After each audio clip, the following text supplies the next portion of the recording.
My dear student and future doctor, कैसे हैं आप सब। तो अब हम स्टार्ट कर रहे हैं lecture 5 which is belong to Rhodophyceae. That means हम इसमें पढ़ने वाले हैं रेड एल्गी के बारे में। पिछले वीडियो में हमने ग्रीन एल्गी पढ़ लिया, ब्राउन एल्गी पढ़ लिया और अब हम पढ़ेंगे रेड एल्गी। रेड एल्गी क्या होता है, तो बहुत इंपॉर्टेंट एल्गी है क्योंकि सबसे ज्यादा क्वेश्चन इसी चैप्टर से बनते हैं। तो रेड एल्गी के बारे में बहुत पूछा जाता है। तो हम शुरुआत करते हैं कि रोडोफाइसी जो की है रेड एल्गी, और इसमें सबसे पहले हम बात करते हैं हैबिटाट, मीन्स ये कहाँ पे पाई जाती है। तो सबसे पहले this is a marine and warm water. Mostly ये मरीन होती है और जो जहां पे वार्म वाटर होता है मरीन में वहां पे ग्रो करती है।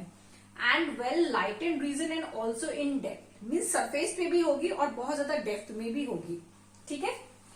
Absorb blue green spectrum, this is a very important question for NEET.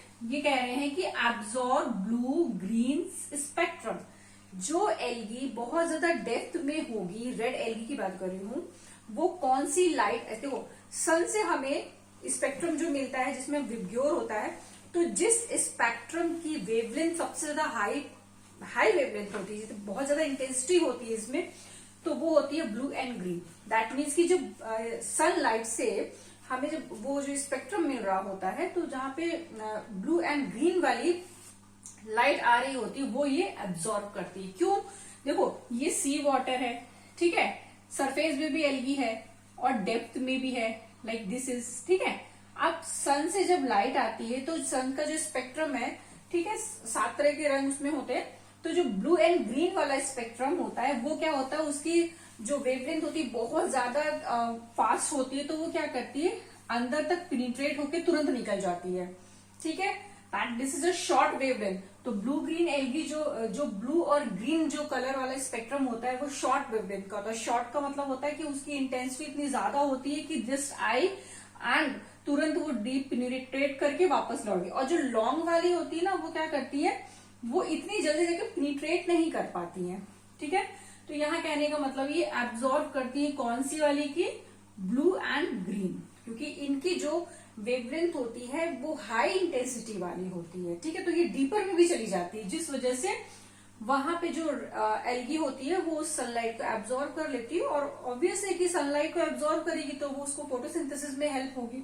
ठीक है, सेल वॉल जो है वो मेडअप होती है किसकी, सेलुलोज की प्लस पैक्टिन की, and the most important substance is polysulphate Easter.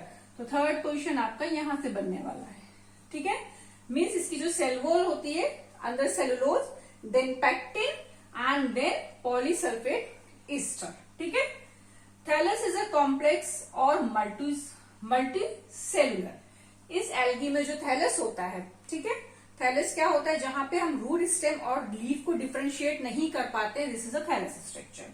तो बहुत ज्यादा कॉम्प्लेक्स होता है और मल्टी सेलुलर होता है।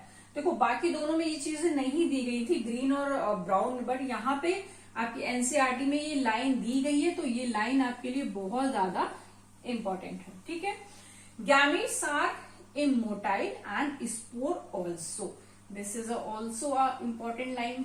देखो जब हम ब्राउन एल्गी पढ़ रहे थे तो हमने कहा था इमोटाइल होती, वहां पे कौन इमोटाइल होता है, फीमेल गैमीट्स। क्यों, क्योंकि वो साइज में बड़ा होता है और पेयर शेप होता है। बट यहाँ पे क्या है, यहाँ पे दोनों गैमीट्स, चाहे वो मेल हो चाहे फीमेल हो, दोनों ही इमोटाइल हैं। ठीक है, अब बात करते हैं हम पिगमेंट कैसा होता है। तो इसमें पिगमेंट होता है chlorophyll a and d, and the important is phycoerythrin, जिसकी वजह से रेड एल्गी को रेड कलर मिलता है। तो this is another important question for NEET. ठीक है, तो रेड एल्गी में जो रेड पिगमेंट होता है वो किसकी वजह से होता है, आर फाइकोएरिथ्रिन की वजह से। ठीक है, store for in the form of floridean starch which is similar to amylopectin and glycogen. यहाँ कहने का मतलब है जब रेड एल्गी अपना फूड बनाती है तो वो जो किस फॉर्म में अपने अंदर स्टोर करती है, तो वो स्टोर करती है in the form of floridean starch which is similar to amylopectin and glycogen. ये बात यहाँ पे क्यों बोली गई है, यहां से भी क्वेश्चन आता है एमाइलोपैक्टिन एंड ग्लाइकोजन से। देखो ग्लाइकोजन क्या है, एनिमल फूड, एनिमल में हम लोग जो खाना खाते हैं वो हमारे बॉडी में किस फॉर्म में स्टोर होता है, विच इज अ ग्लाइकोजन, और ये एमाइलोपैक्टिन, ये जो मोस्टली है आपका, ये आपका मुनराज वगैरह में इस फॉर्म में। तो क्यों सिमिलर है, क्योंकि अगर हम ग्लाइकोजन का स्ट्रक्चर देखें तो क्या होता है, वो ब्रांच्ड होता है, मल्टी ब्रांचिंग स्ट्रक्चर होता है। तो कहने का मतलब है कि जिसका फ्लोरिडियन स्टार्च और ग्लाइकोजन है, वो उसका जो स्ट्रक्चरल जो फॉर्मूला है वो सिमिलर है। इसलिए यहाँ पे बोला गया है कि floridean starch which is similar to amylopectin and glycogen. ठीक है, अब हम बात क्या करने वाले हैं, रिप्रोडक्शन की बात करने वाले हैं। तो विच टाइप ऑफ रिप्रोडक्शन पाया जाता है, असेक्सुअल टाइप, जो कि स्पोर की वजह से होता है, और स्पोर कौन से होते हैं, इमोटाइल होते हैं। एंड द सेक्सुअल स्पोर्स किस तरह के होते हैं, इसमें गैमीट्स बनेंगे एंड जो कि नॉन मोटाइल होंगे। ठीक है, अब बहुत इंपॉर्टेंट लाइन है, मैंने बकायदा की स्टार बना के यहाँ पे मेंशन किया है, क्योंकि ये पूरी की पूरी इसी तरह की लाइन उठा के रख देंगे और क्वेश्चन पूछ लेंगे। ये कह रहे हैं sexual reproduction is oogamous type का होता है।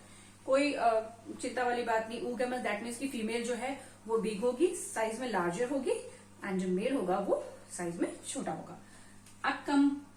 accompanied by complex post fertilization change, that means कि जब फर्टिलाइजेशन हो जाता है इसमें, ठीक है, मेल एंड फीमेल का जब फर्टिलाइजेशन हो गया, जाइगोट बन गया, उसके बाद में यहाँ पे कुछ स्पेशल स्पोर बनते हैं, वो इस लाइन को जस्टिफाई कर रहे हैं कि accompanied by complex post fertilization change होगा, जिसमें कि स्पेशल तरह का स्पोर बनता है। इसका एग्जाम्पल है पॉलीसिफोनिया। तो मैं बस इतना ही याद करना कि इसका एग्जाम्पल पॉलीसिफोनिया है, ये नहीं याद करना है कि ये क्या होता है, क्योंकि ये तुम्हारे सिलेबस में नहीं है तो नहीं आएगा। ठीक है, अब हम बात कर ले क्या इसके एग्जाम्पल की। एग्जाम्पल क्या है, पोरफायरा, पॉलीसिफोनिया, ग्लेसेरिया एंड जिलिडियम। तो ग्लेसेरिया और जिलिडियम से हमें क्या मिलता है, क्या मिलता है इससे हमें, अगर, which is use in ice cream and jelly, and क्या और क्या मिलता है हमें रेड एल्गी से, कैराजीन, जो हमने पहले इकोनॉमिक इंपॉर्टेंस पढ़ा था उसमें पढ़ा था। कैराजीन क्या होता है, this is a water holding substance होता है। मोस्टली ये क्या करता है, देखो कैराजीन का काम क्या होता है, ये थिकनेस प्रोवाइड करता है, जितने भी फूड मटेरियल होते हैं उसको थिकर करने का काम करता है। ठीक है, फूड इंडस्ट्री में इसका बहुत ज्यादा यूज होता है। ठीक है, और इनसे हमें रेड एल्गी से क्या मिलता है, हाइड्रोकोलाइड्स। हाइड्रोकोलाइड्स क्या करते हैं, ये क्या करते हैं, वाटर होल्डिंग सब्सटेंस होते हैं, मीन्स इनके अंदर वाटर जो है वो इजिली अब्सॉर्ब हो जाता है। वाटर होल्डिंग सब्सटेंस होते हैं ये। इनका यूज हम किस में करते हैं, बहुत ज्यादा कॉस्मेटिक प्रोडक्ट में और फूड मटेरियल में। तो आज रेड एल्गी में हमने हैबिटाट पढ़ लिया। ये बहुत इंपॉर्टेंट क्वेश्चन है कि ये कौन से स्पेक्ट्रम की लाइट को एब्सॉर्ब करता है। This is a blue green spectrum. ठीक है, cell wall, cellulose, pectin and polysulphate ester, and pigment is R5-erythrin, gametes are immotile, and ये इसका ये वाली लाइन से ऐसे के ऐसे सीधे एक लाइन रखी रहेगी और तुम्हारा क्वेश्चन बन जाएगा, थैलिस इज कॉम्प्लेक्स और multi cellular in which algae, which is a red algae. ठीक है, तो तुम्हारे रेड एल्गी भी फिनिश हो गया है। और अब हम जो नेक्स्ट पढ़ेंगे प्लांट किंगडम में, हम पढ़ेंगे ब्रायोफाइट्स के बारे में। तब तक के लिए पढ़ते रहिए और बाय बाय।